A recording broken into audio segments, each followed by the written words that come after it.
Hola, vamos a continuar con las reacciones de la piridina y en este punto 5 vamos a ver la reacción de litiación.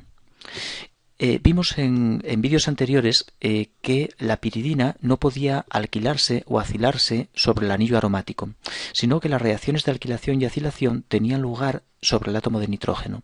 El átomo de nitrógeno es más nucleófilo que el anillo y frente a nucleófilos carbonados es el que va a atacar.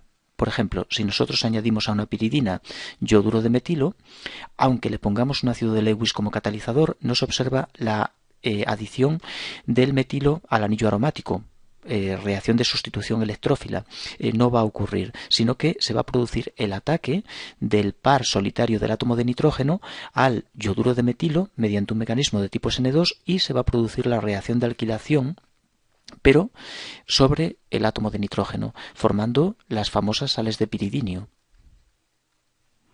Y nos preguntamos si es posible de alguna forma conseguir productos como los que tenemos aquí en el modelo molecular, es decir, conseguir alquilar o acilar, añadir cadenas carbonadas, grupos alquilo o acilo, a diferentes posiciones del anillo piridina, como puede ser la posición 3 o quizá la posición 4.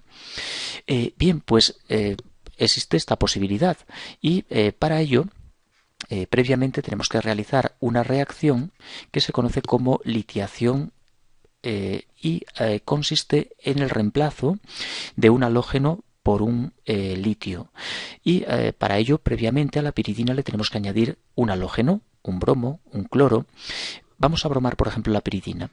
La vamos a bromar con los reactivos que conocemos, bromo, sulfúrico SO3, calentando a unos 130 grados. Con estos reactivos conseguimos poner un átomo de bromo en la posición 3 de la molécula mediante una reacción que se conoce como una sustitución electrófila y como se trata de un sistema aromático podemos añadirle una A de sustitución electrófila aromática. Bien, el anillo piridina orienta a la posición 3 y por tanto vamos a obtener una 3-bromopiridina. A partir de aquí es cuando vamos a realizar la reacción de litiación en la que utilizando un reactivo organometálico, como puede ser por ejemplo butil-litio, debemos añadirlo a temperatura baja, 78 grados o incluso inferior, porque si no corremos el riesgo de que se produzca el ataque del organometálico a las posiciones 2, 6 del anillo aromático. Para evitar esto y favorecer la reacción de litiación se trabaja a temperatura baja y dicha reacción consiste en la sustitución del bromo por un litio. Se produce el intercambio litio-bromo formándose bromuro de butilo como subproducto. Bien, en este momento ya disponemos de un reactivo organometálico ya que el enlace carbono-litio es un enlace muy polar, carbono polarizado negativamente, litio polarizado positivamente, y estamos en condiciones de añadir electrófilos carbonados que serán atacados por el reactivo organometálico. Por ejemplo, un aloalcano.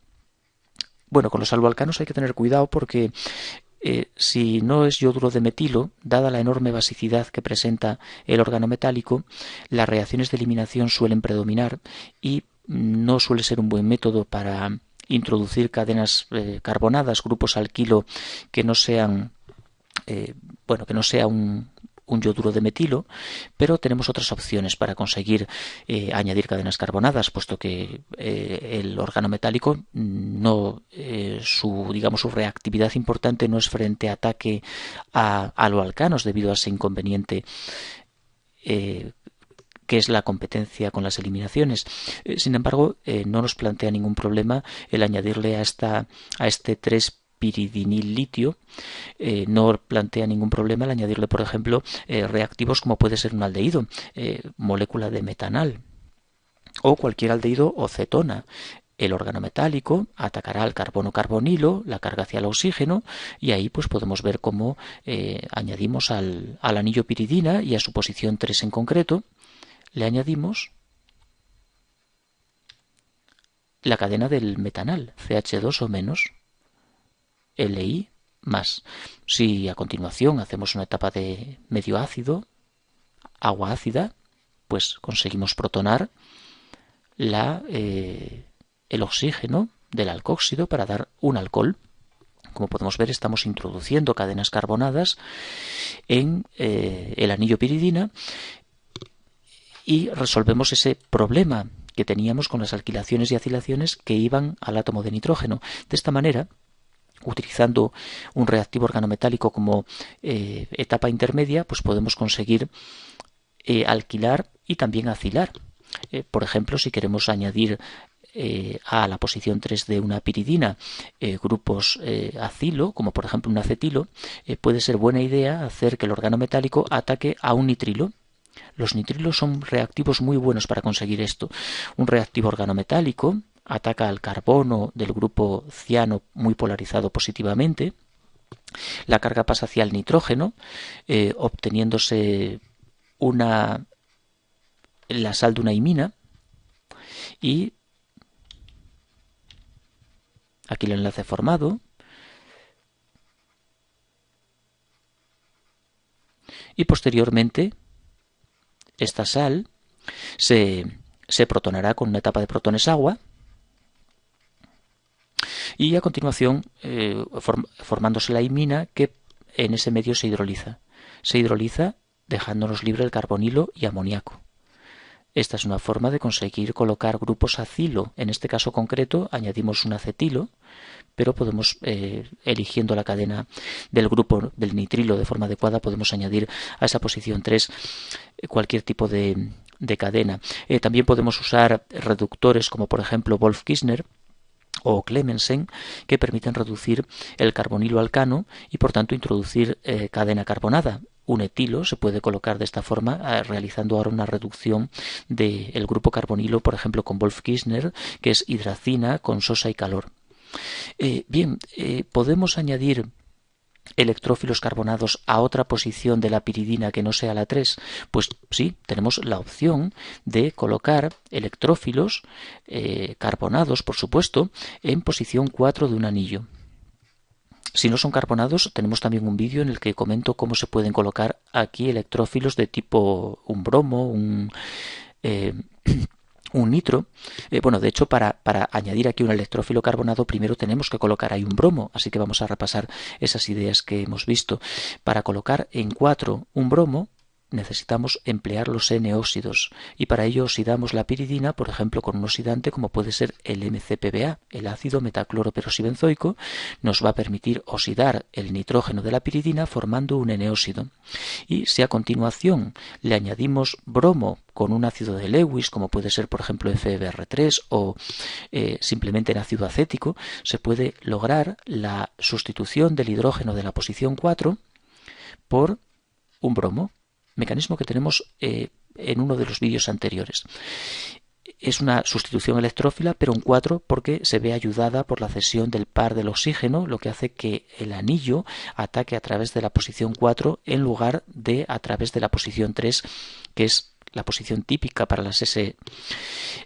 Una vez que tenemos ya el bromo en 4, podemos eliminar el oxígeno con el PPH3, la trifenilfosfina, dejándonos en el medio el óxido de trifenilfosfina, y por fin podemos convertir nuestra 4-bromopiridina en un organometálico de litio, empleando un organometálico como puede ser butil-litio y trabajando a una temperatura baja para evitar las adiciones nucleófilas del organometálico al anillo. De esta manera llegamos a conseguir un organometálico sobre la posición 4, reacción conocida como litiación de la piridina, y a partir de este organometálico pues podemos atacar a electrófilos carbonados muy variados. Por cambiar un poco, voy a poner un epóxido. El organometálico ataca al epóxido, lo abre, y de esta forma añadimos una cadena carbonada a la posición 4 de la molécula, que va a estar formada pues por el CH2 que tengo aquí y el CH2OH que tengo ahí. CH2 o menos.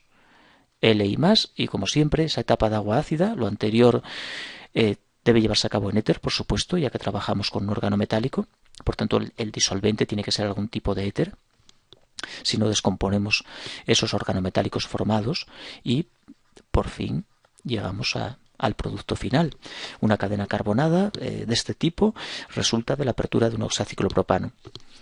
Bien, no voy a poner más ejemplos, pero las posibilidades que tiene la reacción de litiación a partir de una piridina halogenada son realmente importantes a la hora de conseguir colocar cadenas carbonadas o grupos acilo, no solo en la posición 3 de la molécula, sino también en la posición 4. La posición que tenemos abandonada, si te fijas en los vídeos anteriores, es la posición 2. No consigo hacer nada con ella. Puedo colocar diferentes cosas en 3 y en 4, pero en 2 no. A partir del próximo vídeo vamos a ver cómo reemplazar este hidrógeno por diferentes grupos mediante una nueva reacción que se conoce como adición nucleófila, y tenemos incluso una segunda que se conoce como sustitución nucleófila, que también nos va a servir para controlar qué tipo de sustituyente podemos añadir a esa posición 2 de la molécula.